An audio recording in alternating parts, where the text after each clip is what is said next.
विराज की गर्दन पर दवाई लगाने के बाद राजकुमारी भूमि विराज से बात कर ही रही थी कि तभी दरवाजे पर खटखट की आवाज सुनाई दी।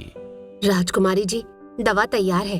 राजकुमारी भूमि ने जैसे ही दरवाजा खोला, नौकरानी सामने दवाई लिए खड़ी थी।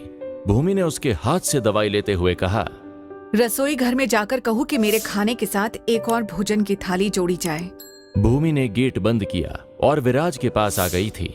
विराज बिस्तर पर बैठा हुआ था। विराज को देखते हुए भूमि ने कहा, इसको पीकर सो जाना। आगे से अपना ध्यान रखना। ठंडा और कच्चा खाना बिल्कुल मना है और ठंडे पानी से भी नहीं नहाना होगा।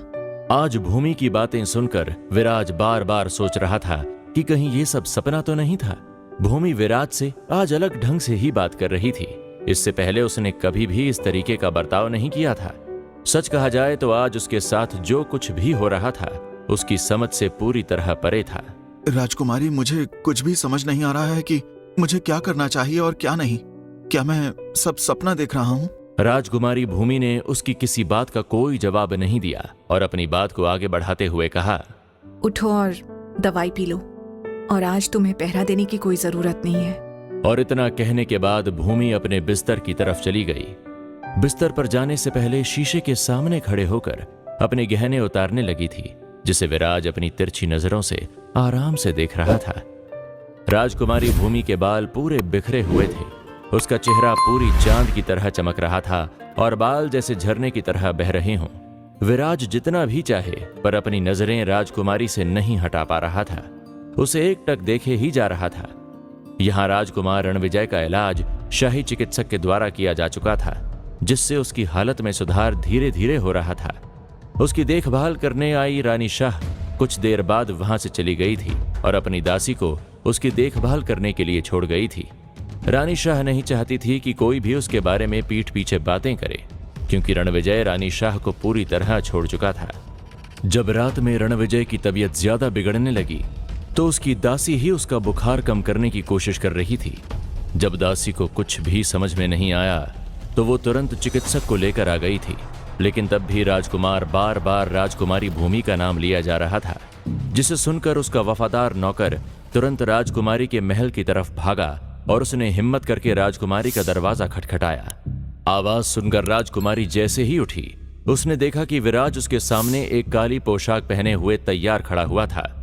थोड़ी देर बाद जैसे कि दरवाजा खुला, नौकर ने घुटने टेकते हुए राजकुमारी से कहा, महारानी जी, राजकुमार की बहुत बुरी हालत है।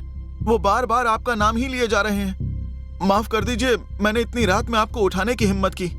राजकुमारी भूमि ने कुछ पल रुकने के बाद हाँ में सर हिलाया और आगे बढ़ने का इशारा किया। भूमि के हाँ कहते ही राजकुमार रणविजय का वफादार नौकर बहुत खुश हो गया था। भूमि और विराज महल की ओर चल रहे थे और दो नौकर लालटेन से आगे का रास्ता दिखा रहे थे। कुछ ही देर में राजकुमारी भूमि रणविजय के महल में उसके पास पहुंच गई थी। राजकुमारी भूमि के जाते ही सभी लोग उसके सामने सर झुकाकर उसका सम्मान करने लगे थे। राजकुमारी भूमि को पूरे राज्य के लोग सम्मान और प्यार की नजर से देखते थे। क्या हुआ? तुम्हारी जुबान खो गई है? तुम अब भी गुस्सा हो मुझसे? मैं जानती हूँ तुमने मुझे हमेशा नीची नजरों से ही देखा है। मैं तुम्हारे ठीक होने पर तुम्हें इस महल से आजाद करती हूँ। तुम जो कर रही हो उसकी तुम्हें बहुत बड़ी कीमत चुकानी पड़ेगी। अगर मैंने तुम्हारा साथ नहीं दिया तो तुम जल्दी ही खत्म हो जाओगी। रणविजय की बात सुनकर राजकुमारी भूमि जोर से हंसने लगी थी। तुम में उंगली उठाने की भी हिम्मत है? राजकुमारी भूमि की बात सुनकर रणविजय का चेहरा गुस्से से पीला हो गया था। वो अपने हाथ से बिस्तर को जोर से दबाए हुए था। रणविजय एक योद्धा था। उसने आज तक इतनी बुरी तरह किसी से मात नहीं खाई थी। राजकुमारी भूमि दूसरे ही पल वहां से निकलकर अपने महल चली गई थी। राजकुमारी भूमि भी अच्छी तरह जानती थी कि वो इस बात का बदला लेने के लिए जरूर अपनी चाल चलेगा। राजकुमारी भूमि इस बात को भी समझ चुकी थी कि इस तरह रणविजय को सजा देने के कारण उस पर राजनीतिक दबाव भी डाला जाएगा, लेकिन राजकुमारी भूमि को इस सब की बिल्कुल भी परवाह नहीं थी। राजकुमारी भरतपुर देश में पूरी तरह प्रसिद्ध थी। उसका राजकुमार के प्रति रवैया और उसे मारने की खबर पूरे देश की गली गली में पहुंच चुकी थी। राजकुमारी को इस तरह देखकर बहुत सारे लोगों की नींदें उड़ चुकी थीं। इसमें कई राजकुमार भी थे जो सिंहासन को पाने की लालसा रखते थे। सिंहासन पाने के लिए कई गुट बने हुए थे। उन्हीं में से एक रणविजय राजकुमारी भूमि की सहायता से राजा बनना चाहता था। सभी राजकुमार अपनी अपनी तरह से राज्य पाने के लिए जुटे हुए थे। सभी का एक ही डर था कि अगर सम्राट समरजीत ने सारी सैन्य शक्ति राजकुमारी भूमि को सौंप दी तो राजकुमारी भूमि को हराना हर किसी के बस की बात नहीं होगी। अगले दिन सम्राट समरजीत ने राजकुमारी भूमि को राज दरबार में बुलाया। चारों तरफ लोगों में बातें हो रही थीं कि आज सम्राट ने राजकुमारी भूमि को अपने महल बुलाया, जिसे सुनकर कुछ लोगों को डर लग रहा था तो कुछ लोग खुशी से नाच रहे थे। राजकुमारी भूमि को हराने के लिए सबने अपनी अपनी राजनीतिक चाल चल दी थी। कुछ ही देर में भूमि तैयार होकर विराज के साथ राज दरबार की तरफ चल दी। जैसे ही भूमि राज दरबार पहुंची तो उसने देखा सभी राजकुमारियां, राजकुमार, मंत्री, सलाहकार, महारानियां, सभी लोगों की भीड़ आई हुई थी। महाराज अपने ऊंचे सिंहासन पर बैठे हुए थे। बाकी महारानियां ऊपर बालकनी में पर्दे के पीछे बैठी हुई थी। सभी राजकुमार सम्राट के बाएं तरफ अपनी अपनी कुर्सी पर बैठे हुए थे। कुछ सलाहकार दाएं तरफ अपनी कुर्सी पर बैठे हुए थे। कुछ किन्नर सम्राट के पीछे खड़े सम्राट को हवा कर रहे थे। चारों तरफ तनाव का माहौल था। सभी लोग आपस में बातें कर रहे थे। जैसे ही दरबार ने कहा, राजकुमारी भूमि जी पहुंच चुकी हैं। दरबार की बात सुनते ही सभी की नजर राजकुमारी भूमि पर टिक गई थी। तनाव का माहौल पूरी तरह एक आंदोलन में बदल गया था। राजकुमारी भूमि ने विराज के साथ राज दरबार में पहुंचकर सम्राट समरजीत को प्रणाम किया और अपनी कुर्सी पर जाकर बैठ गई थी और विराज उसके पीछे खड़ा हुआ था। सबकी नजरें राजकुमारी भूमि पर थीं। कुछ उसे गुस्सा और नफरत से देख रहे थे तो कुछ एक नाटक के तौर पर मजे ले रहे थे। राजकुमारी भूमि को प्यार करने वाले लोग उसके लिए डरे हुए थे। कुछ ही देर में सम्राट समरजीत के आदेश से सभा शुरू हो गई थी।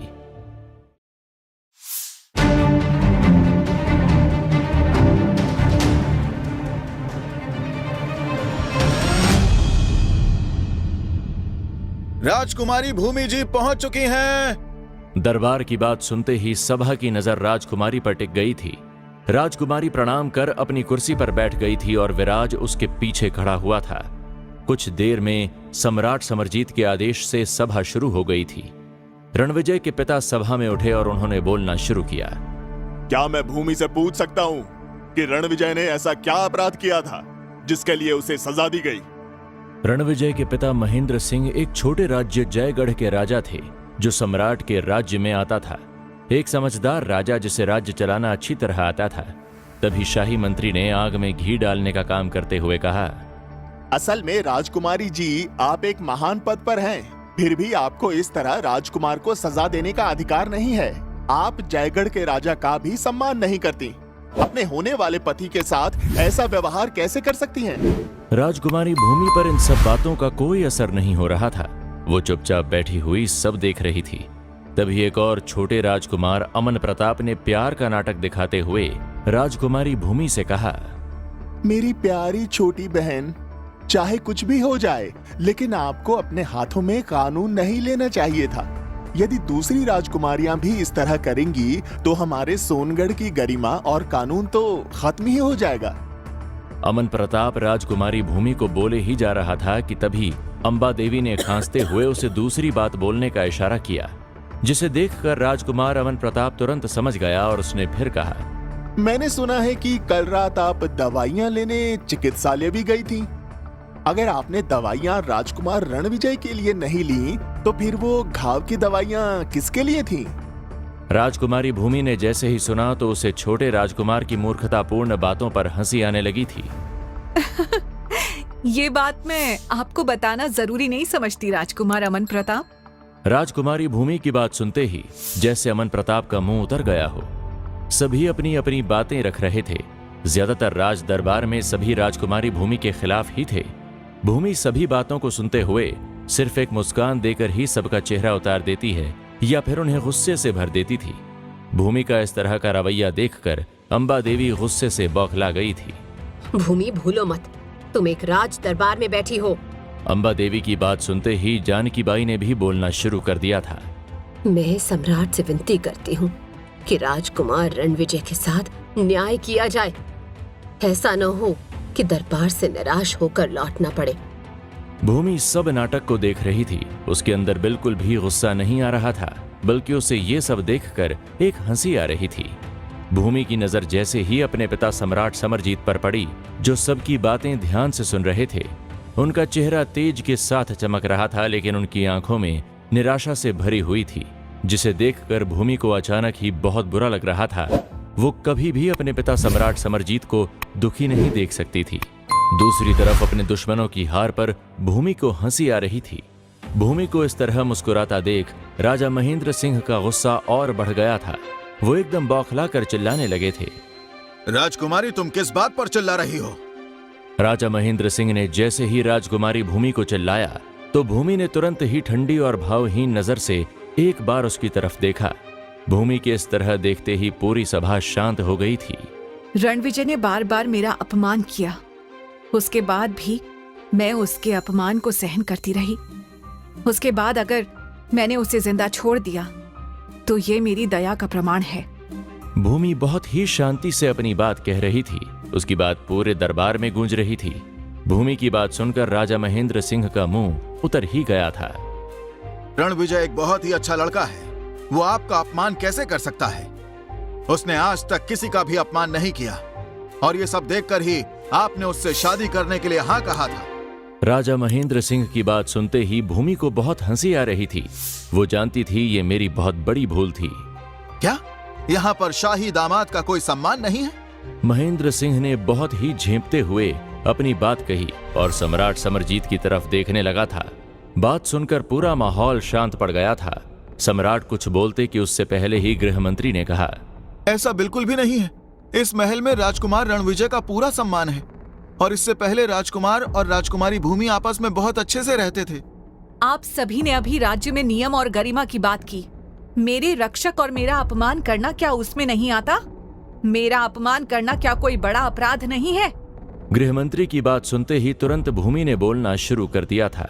उसकी बात सुनकर गृहमंत्री ने गुस्से के साथ कहा, उसकी इतनी हिम्मत कैसे हुई? उसने हिम्मत की और उसने ऐसा ही किया। भूमि की बात सुनते ही सभी शांत हो गए थे। उसने बोलना चालू रखा, मेरी हवेली में मेरा ही आदेश चलेगा और वो मेरे अधिकार में आता है। अगर कोई मेरा अपमान करता है तो उसे मैं ही सजा दूंगी।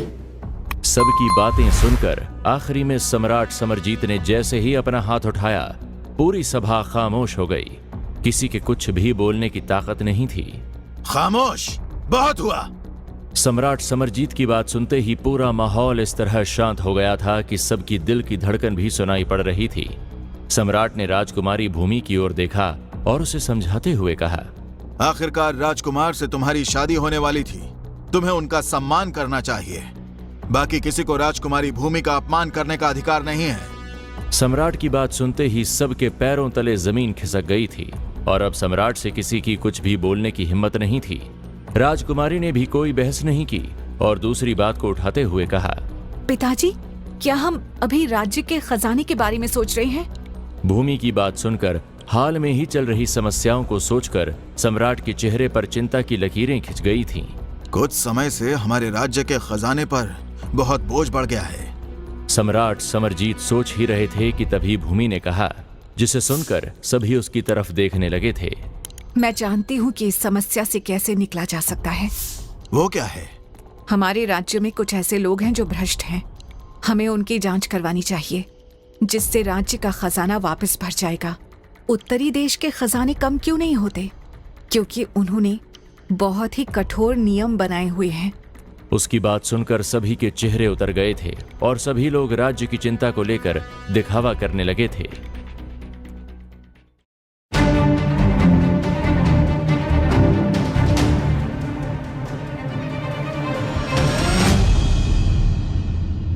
राज दरबार में राजकुमारी भूमि के खिलाफ सभा बुलाई गई थी, लेकिन उसकी बातों से सबको मुंह की खानी पड़ी थी। उसने जब राज्य की समस्याओं को लेकर बात की तो उसकी बात सुनकर सभी के चेहरे उतर गए और सभी राज्य की चिंता को लेकर दिखावा करने लगे थे। राजकुमारी भूमि की बात से कोई भी सहमत नहीं था, लेकिन वो सम्राट की नजरों में खराब नहीं बनना चाहते थे, क्योंकि वो बिल्कुल नहीं चाहते थे कि इस तरह की कोई भी जांच हो। पूरे राज दरबार में खामोशी छाई हुई थी। तभी उस खामोशी को तोड़ते हुए छोटे राज्य के राजा महेंद्र सिंह बोले, देखिए राजकुमारी भूमि, आप जो कह रही हैं वो संभव नहीं होगा। राज्य में सभी मंत्रीगण और अधिकारियों का सम्मान है, और उनकी जांच करने की हिम्मत कौन करेगा? और इतना बहादुर कौन है जो इन सब का विरोध कर सके?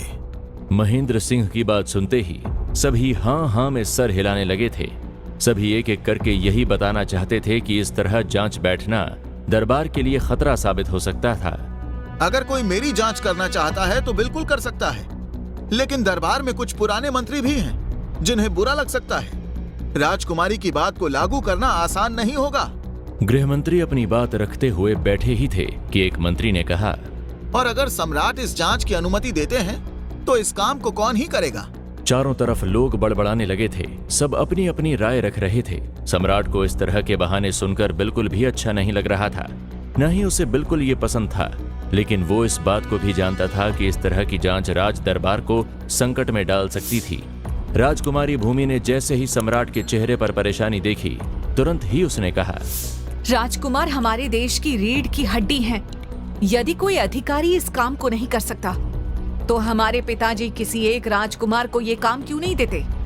राजकुमार इस काम को बहुत अच्छे से कर सकेंगे।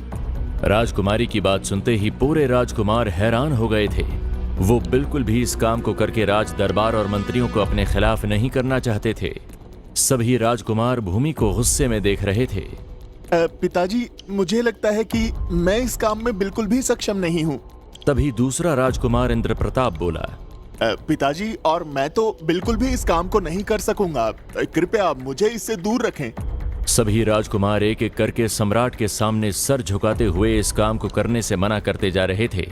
सम्राट अच्छी तरह जानता था कि ये बात करने और न करने की नहीं थी, बल्कि ये बात हिम्मत की थी, और कोई भी राजकुमार राज दरबार के खिलाफ नहीं जाना चाहता था।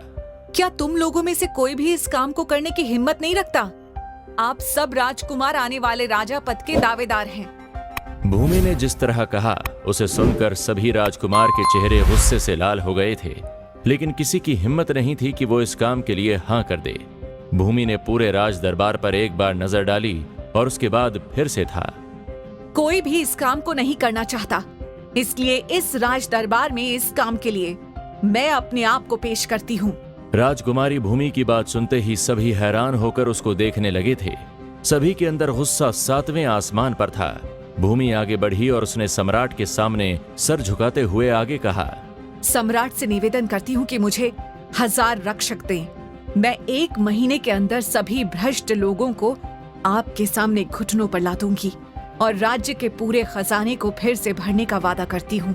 राजकुमारी भूमि की बात सुनते ही कुछ लोग जो भूमि को पसंद करते थे, वो तुरंत राजकुमारी भूमि की जय जयकार के नारे लगाने लगे थे।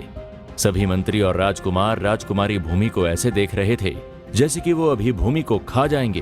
भूमि, तुम? सम्राट के कहते ही भूमि ने तुरंत सम्राट से पूछा, क्या आपको मुझ पर भरोसा नहीं है पिताजी?